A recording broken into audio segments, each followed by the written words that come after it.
Olá, seja muito bem-vindo de volta à nossa série sobre agricultura de precisão.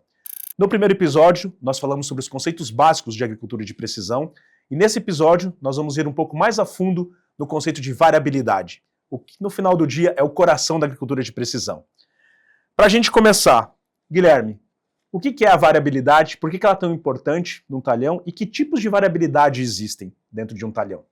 Excelente, Piva. Nós comentamos, que no episódio anterior, que a variabilidade ela é meio que intrínseca, ela tem a variabilidade natural, genética do solo, do relevo ali, e tem uma variabilidade antrópica, tá?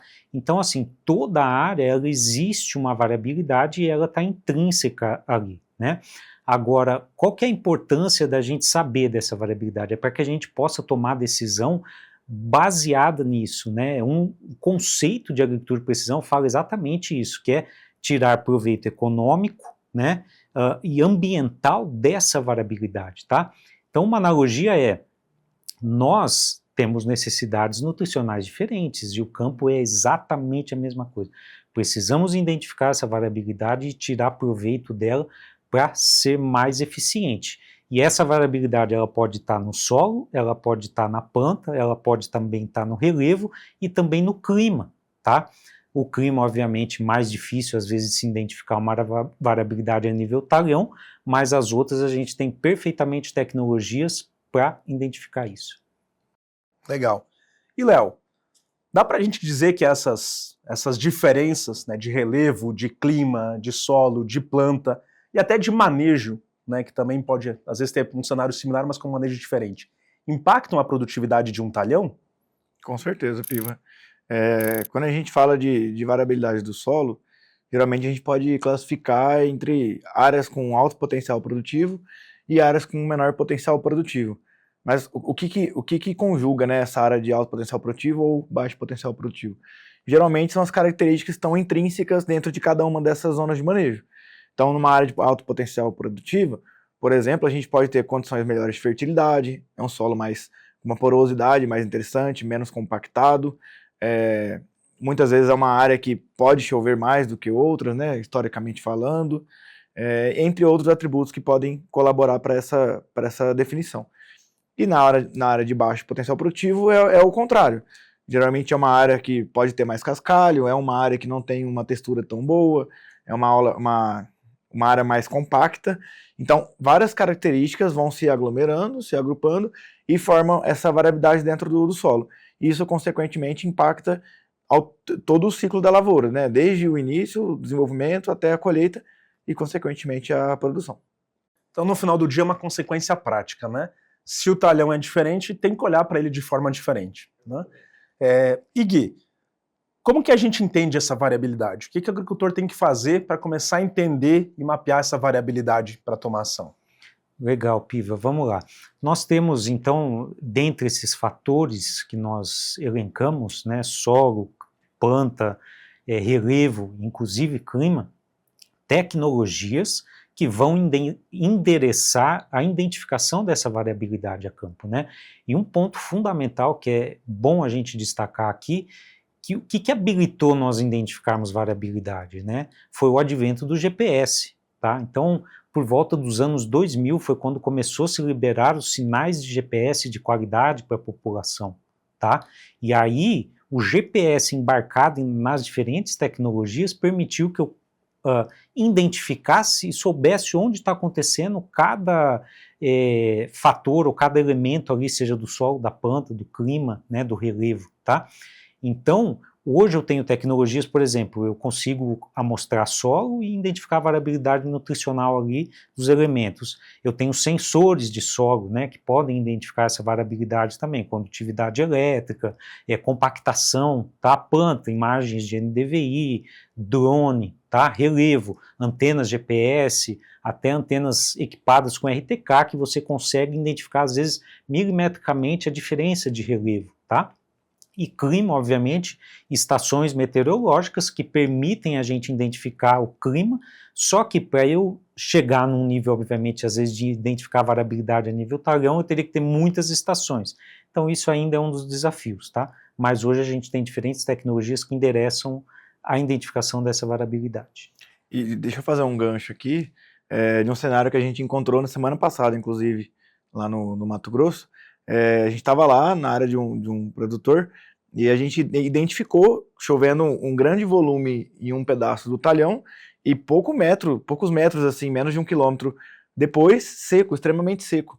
E aí, quando a gente para observar o impacto disso na produção, uma soja ali em V4, mais ou menos, onde choveu, estava com um alto poder germinativo, né, um alto poder de desenvolvimento. Na contrapartida, onde essa chuva não afetou, você viu uma soja um pouco ainda sofrendo, lutando para conseguir ganhar espaço, crescer. Então, eis a questão da variabilidade do clima, né? E um outro ponto é sobre a estação. Hoje o que a gente tem visto muito, e clientes nossos utilizando inclusive, é a prática de instalação de pluviômetros em todos os talhões. E aí, tendo um pluviômetro em cada talhão, o time de campo vai, coleta e insere na plataforma, e a gente consegue, inclusive, interpolar esses dados depois para poder estimar e entender qual área da fazenda está chovendo mais e qual está chovendo menos. Excelente. E conectado ao que você está comentando, Léo, que vai muito na linha de monitoramento, né? E a gente está falando de variabilidade também. E a variabilidade, como a gente já citou no episódio anterior, ela se torna zonas de manejo com os agrupamentos que a gente vai fazendo. Voltando no ponto que você comentou, Léo, qual que é a importância do monitoramento contínuo para garantir que essas diferenças, que essas variações, que as zonas de manejo identificadas continuem gerando impacto? Legal, Piva, boa pergunta. Geralmente a gente define zona de manejo com base em algum histórico de dados, né, para a gente obter uma zona de manejo mais consistente. Só que ao longo dos anos, outras decisões, outros manejos estão sendo realizados, e isso faz com que a gente tenha que sempre estar incrementando e colocando novos dados nessa base histórica. Ou seja, por mais que a tendência a depender do intuito da operação é não mudar, pensando em zona de manejo para manejo de solo, tem outros fatores que sim, podem mudar. Como um exemplo bem claro é sobre o regulador de crescimento, por exemplo. Então, esse é um manejo que acontece ao longo do desenvolvimento da lavoura no algodão, e a gente tem que estar sempre monitorando, tanto a campo ou também complementar com imagem de satélite para estar definindo essas zonas de manejo e entendendo como que essas zonas se comportam. Vamos pular para falar um pouquinho mais de mapas, então, né? Gui, quando a gente está falando de mapas, tem várias fontes de dados, como você mesmo já citou antes. Então a gente pode estar falando de mapa de produtividade, pode estar falando de mapa de solo, imagem DVI e vários outros tipos que tem. Qual que é a importância e o que esses dados revelam para o agricultor sobre o campo dele? Excelente, Pio. Você tocou num mapa que eu acho que eu esqueci de mencionar anteriormente, que é um dos principais fontes de tecnologias que a gente tem para identificar a variabilidade, que ela é o resultado de tudo que eu fiz no passado, que é o mapa de produtividade, né? E que as manchas de produtividade significam? Então, às vezes, se eu tenho um mapa de produtividade ali, uma mancha verde produzindo mais, uma mancha vermelha produzindo menos. Obviamente, a gente sempre tem que tomar cuidado e interpretar esse mapa, olhar a legenda, né? O que significa o verde e o que significa o vermelho. Só que o mapa por si só, as manchas ali bonitas, coloridas, né? Eu me lembro da época que eu comecei a trabalhar com esses mapas, a gente olhava e falava, olha que legal, né? Eu estou conseguindo ver mapas coloridos, né? Só que às vezes a gente ia lá apresentar para o produtor e ele falava, legal, né? E o que eu faço com isso, né? Foi sempre a pergunta que incomodava a gente, o que fazer com essas manchas? Então, assim, ter um mapa de variabilidade e essas manchas é importante, né? Das diferentes tecnologias, sendo que produtividade é um dos principais, mas esse mapa ele tem que estar sempre contextualizado, né? O que aconteceu no passado, o que eu fiz, né? O que significam essas manchas. Então, capacitar quem está ali interpretando, tem que ajudar o produtor a interpretar esses mapas para que possam se tomar decisões, né? E as manchas que a gente vê, né, mapas coloridos, se transformem de fato em benefícios, tá? Em tomada de decisão, em retorno econômico e ambiental. E, Léo, a gente está falando de um monte de tipos de dados aqui, né? Quando a gente junta todas essas fontes de dados diversas para o agricultor junta tudo isso, ele consegue realmente tomar a decisão que ajude a reduzir custo, que ajuda a ser mais eficiente? Com certeza, Giovanni. Quando o agricultor ele toma a decisão pautado em dados de qualidade, que é importante, né? Que parte de toda a parte de coleta e diagnóstico, ele está se embasando realmente em dados. Não é uma decisão tomada com base em costumes, né? O que é muito comum de acontecer hoje, a gente vivenciar cenários de produtor que já faz isso há 20 anos e sempre deu certo. Porém, quando a gente traz o dado para a mesa e começa a tomar a decisão de fato de forma estratégica, os resultados tendem a ser melhores, né? Ele consegue otimizar a operação, consegue reduzir em custo, reduzir insumo e, consequentemente, reduzir custo. No final das contas, é mais sobre eficiência operacional e rentabilidade para o produtor. E a gente está falando aqui bastante de diversos tipos de dados, variabilidade, zonas de manejo, decisão. E a Syngenta Digital tem uma plataforma tecnológica, que é a plataforma CropWise, que pode ajudar o agricultor a trabalhar nesses tópicos, nesses assuntos. Fala um pouco mais para a gente, Léo, o que o CropWise faz? Como que o CropWise pode ajudar o agricultor? Legal, Giovanni. A gente está falando desde o início sobre a quantidade de dados, as diferentes fontes de dados que existem para uma tomada de decisão dentro de uma operação da lavoura, né?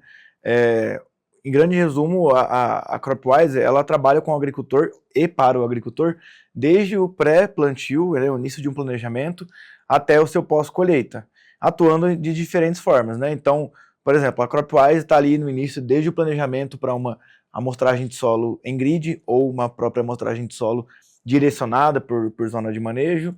Acontece esse processamento e interpolação do laudo laboratorial, né, no caso a análise de solo, e aí vem etapas consecutivas, que vem adubação, correção em taxa variada, um próprio plantio em taxa variada, e aí uma vez a lavoura germinada, a gente tem que fazer esse acompanhamento ao longo do seu desenvolvimento até a colheita, né? E aí entra também CropWise, para a gente consegue fazer e centralizar, que é o mais importante, dados de germinação, stand, plantabilidade, todo o monitoramento de praga, doença, planta daninha, inclusive fazer um monitoramento direcionado de acordo com o índice de vegetação ou com a própria variabilidade, né? Tá acompanhando por imagem de satélite esse índice de vegetação, identificando se surge algum ponto de atenção, algum ponto problemático que a gente precisa ir a campo estar monitorando. Também a gente consegue fazer um direcionamento para a parte de coleta de nematóides, que hoje uma certeza é que existe nematóide, né?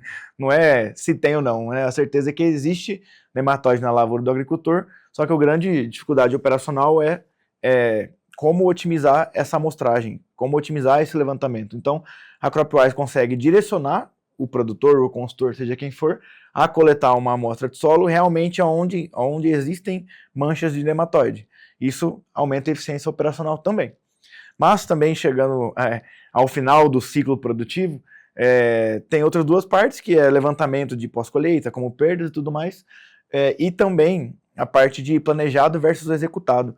Hoje é um grande desafio para o agricultor mesmo planejar, e mais difícil ainda é conseguir acompanhar se de fato tudo que ele planejou foi executado. Então hoje a nossa tecnologia permite com que o agricultor consiga dar esse check, né, no que foi planejado versus executado, seja através de um hardware, de um celular, de uma maneira que se adapte para a realidade de cada um deles, mas nada disso também seria viável se a gente não tivesse um controle de custo. Também a CropWise traz e proporciona isso ao agricultor, que ele consiga ter essa gestão de todo o custo, de entrada e saída, compras, aquisições, pagamentos de funcionários, seja qual for o custo que está atribuído ali. Então, para fechar, a gente conclui que o CropWise é um ecossistema digital que trabalha para o agricultor, centraliza todos os seus dados e entrega para ele para tomar decisão, né? Ele tem o dado ali na sua mão e ele consegue avaliar e decidir sempre que necessário. Excelente. Ufa! Bastante coisa, hein? CropWise é a família de tecnologias que trabalha junto com o agricultor. E Gui, para quem não tem tecnologia, por onde que começa? Como que faz? Excelente, Piva. Vamos lá, né? Eu costumo falar que, assim, dados, todo produtor ele tem, né? O grande desafio que a gente tem aí é saber onde estão esses dados, porque a realidade que a gente vive, às vezes, na ponta, né, com o produtor ali, obviamente ele tem que gerenciar muita coisa, tá? E às vezes ele anota os dados em cadernos, né, em pranchetas, muitas vezes também está em planilhas, né? Um conceito importante que é bom a gente trazer aqui é o conceito do Big Data. O Léo trouxe aqui, falou um monte de dados, a gente comentou, Big Data, né? Big Data a gente acha que sempre é muito dado, né? Só que tem um conceito dentro de Big Data que é a questão de velocidade, tá? O que é a questão da velocidade? Com qual velocidade eu consigo analisar esses dados para tomar decisões? Então, se está em planilha, se está em caderno e etc., eu tenho muita dificuldade de velocidade de análise, tá? E quando a gente traz isso para o sistema, como o Léo comentou do CropWise, isso está centralizado. Então, a velocidade com que eu consigo tomar decisão, analisar dados, ela é muito rápida, tá? Então, isso sim, de fato, é Big Data, tá? E aí é onde as tecnologias, IA e etc., inteligência artificial, vai ajudar. Agora, se eu não tenho isso e está tudo muito descentralizado, dificulta demais. Então, resumindo, todo produtor ele tem dado, né? Só que esse dado muitas vezes está perdido. A gente tem que ajudar ele a trazer esses dados, armazenar esses dados e ajudar ele a tomar decisão baseado nisso. Legal. E para a gente trazer algum exemplo mais palpável para todo mundo, o que vocês podem passar para a gente, contar para a gente de exemplo de algum agricultor que começou a entender a variabilidade do seu talhão e conseguiu colher já alguns resultados positivos? Legal, Piva. Então eu vou comentar um exemplo da última safra de algodão que a gente teve no Mato Grosso com um cliente nosso. Ele entendeu que existia uma variabilidade na sua lavoura e aí ele decidiu entender, explorar essa variabilidade e testar a semeadura em taxa variada. O resultado disso, ele dividiu em 4 zonas de manejo, alocando diferentes densidades populacionais para cada uma delas, claro, de modo a explorar o máximo potencial produtivo de cada uma delas.